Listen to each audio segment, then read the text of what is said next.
keseharian. Menurut saya, bisnis adalah suatu kegiatan yang melibatkan proses pembuatan, pembelian, penjualan, atau pertukaran barang maupun jasa dengan tujuan untuk menghasilkan keuntungan atau laba. Menurut Brown dan Petrolo tahun 1976, business is exploitation which product, goods and service demanded by people, yang artinya bahwa bisnis ialah suatu lembaga yang menghasilkan barang dan jasa yang dibutuhkan oleh masyarakat. Apabila kebutuhan masyarakat meningkat, maka lembaga bisnis pun akan meningkat pula perkembangannya untuk memenuhi kebutuhan tersebut sambil memperoleh laba. Contoh bisnis yang saya ambil di lingkungan sekitar rumah saya yaitu batik. Batik adalah kain bergambar yang pembuatannya secara khusus dengan menuliskan atau menerangkan malam pada kain itu. Kemudian pengolahannya diproses dengan cara tertentu yang memiliki kekhasan. Batik termasuk profit oriented, yaitu menyediakan dan menghasilkan barang maupun jasa guna untuk memperoleh hasil ataupun laba sesuai dengan keinginan pemilik tersebut. Dan tidak hanya semata-mata untuk mendapatkan laba, melainkan kita harus melestarikan kebudayaan yang ada di Indonesia ini, terutama pada batik. Dalam perkembangan bisnis yang saya ambil yaitu menurut Alma 2018. Tahap 1, memenuhi kebutuhan sendiri. Pada masa dulu, kegiatan bisnis dilakukan pada keluarga secara tertutup.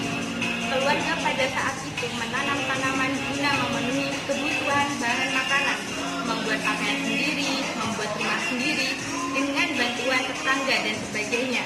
Tahap 2, yaitu melakukan barter.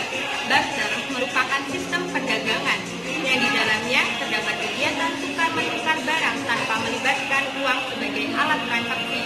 Sistem barter pada awalnya digunakan saat sebelum terdapat mata uang, dan sistem ini dijalankan pertama kali oleh suku Mesopotamia sekitar tahun 600 Masehi.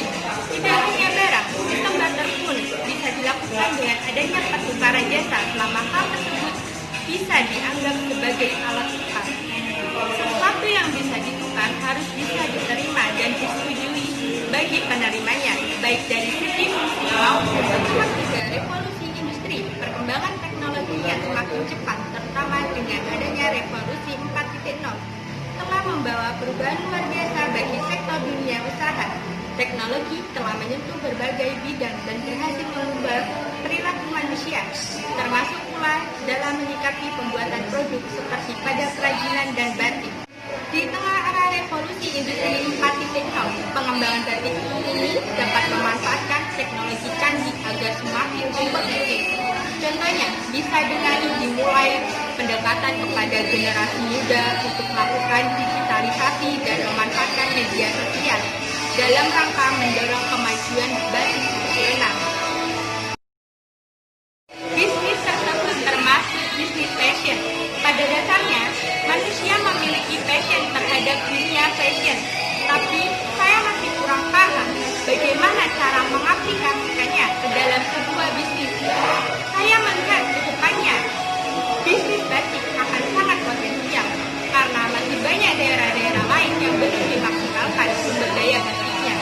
Selain itu, saya juga melihat baju-baju batik yang dijual modelnya itu saja, tidak fashionable, apalagi batik-batik Cina yang sudah menjadi mayoritas penjualan batik di pasar sudah mengkhawatirkan. Tantangan yang dihadapi pembisnis batik termasuk tantangan kualitas. Penting bagi bisnis batik Anda menemukan supplier terpercaya yang memiliki harga-harga sesuai dengan kualitas barang yang terbaik. Hal ini sangat berpengaruh terhadap kepercayaan konsumen Anda. Jangan sampai hanya keuntungan saja yang Anda pikirkan, tetapi tingkat kepuasan konsumen terhadap produk Anda juga berpengaruh terhadap kesuksesan bisnis Anda. Tak hanya di dalam negeri saja, peminat batik pun juga berasal dari luar negeri. Maka dari itu, kesempatan bagus untuk memasarkan bisnis batik Anda sampai ke mancanegara. Agar hal itu terjadi, wajib bagi Anda meningkatkan kualitas produk dan tidak berhenti untuk mengembangkan bisnis batik Anda. Ada masalah regenerasi pembatik dan masalah bagaimana kita menghargai batik sebagai tradisi budaya. Saat itu sulit mencari pembatik di desa. Mereka generasi muda lebih memilih bekerja di pabrik karena pendapatan pembatik terlalu kecil. Dari sekitar 250 juta penduduk Indonesia, mungkin hanya 3% yang memahami nilai dari proses batik. Motif-motif tertentu dipakai pada tiap tahap kehidupan, mulai lahir, menikah, hingga wafat. Seperti batik motif slobong digunakan sebagai penutup jenazah. Namun, karena banyak masyarakat yang tidak tahu, motif tersebut dipakai sehari-hari. Batik itu bukan masalah bagus atau jelek, gengsi atau tidak, melainkan bagaimana konsumen mengerti nilai dari pembuatannya.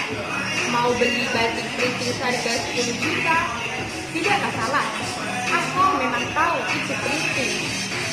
Umumnya, hasilnya sangat halus, tertata seperti tanpa cat.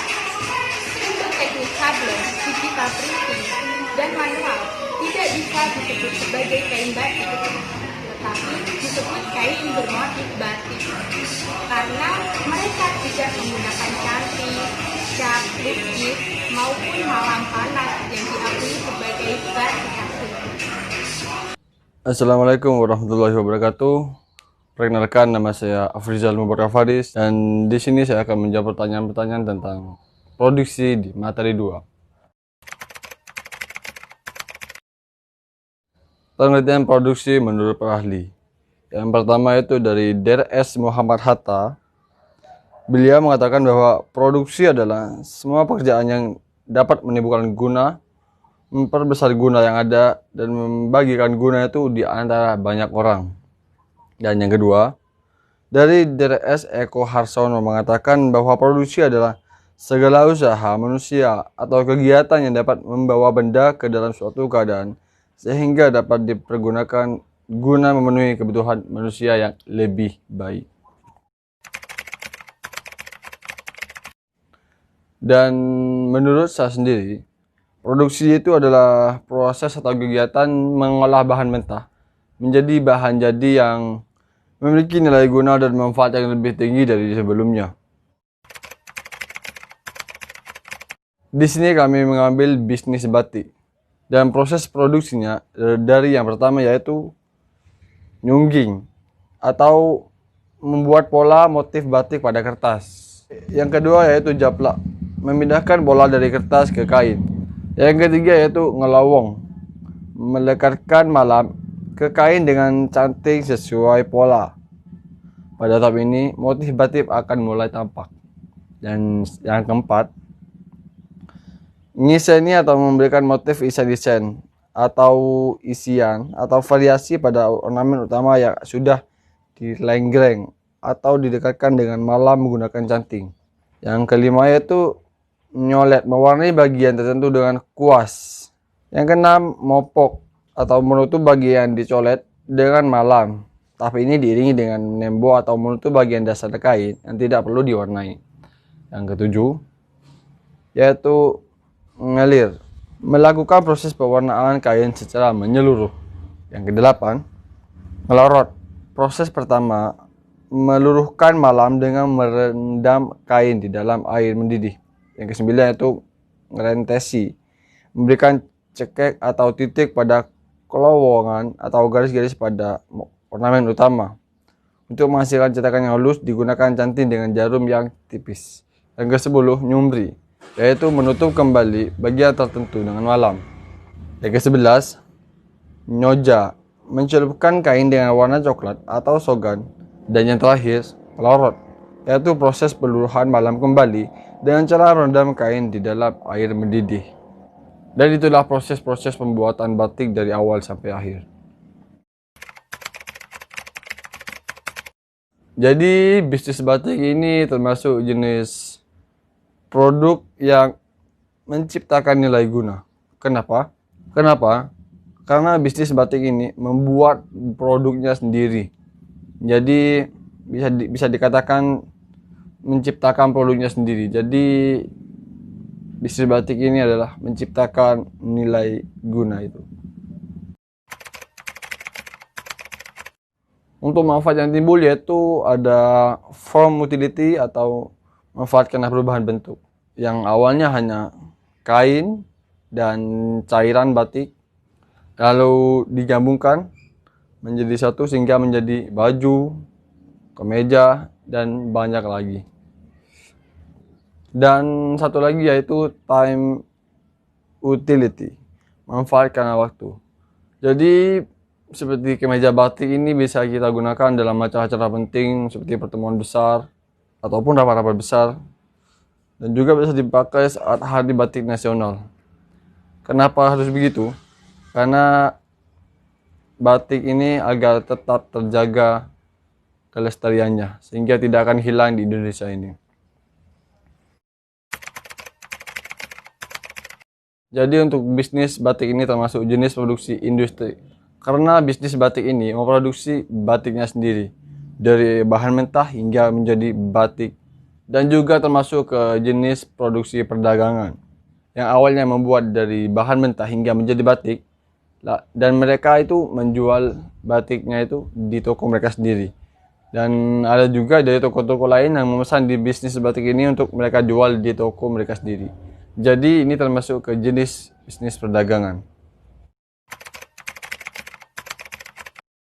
Oke, jadi untuk menghadapi tantangan bisnis batik ini harus meningkatkan kualitas produksi batiknya.